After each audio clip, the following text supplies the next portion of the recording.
இரவு தூங்கும்போது வெதுவெதுப்பான தண்ணீர் கொஞ்சம் குடிச்சிடணும்.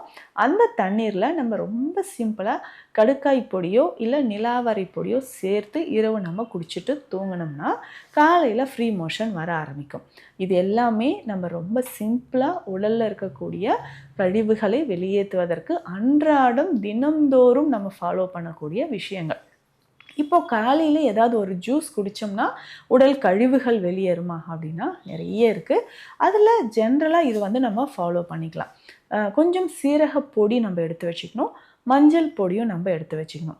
சீரகம், மஞ்சள் இந்த 2 பொடியும் நம்ம எடுத்து வச்சுக்கணும். ஸோ இதனோட நம்ம என்ன பண்ண போறோம் அப்படின்னா, வெள்ளரிக்காய். ஸோ வெள்ளரிக்காய் தோல் எல்லாம் எடுத்துட்டு தேவையான அளவுக்கு சின்ன சின்ன பீஸஸா கட் பண்ணி வச்சிடணும். இதனோட ஒரு முழு நெல்லி இதையும் நம்ம எடுத்துக்கலாம். ஸோ நெல்லிக்காயும் நம்ம எடுத்து போட்டுட்டு நல்லா நம்ம மிக்சியில் அரைச்சிட்டு ஃபில்டர் பண்ணி எடுத்துக்கணும்.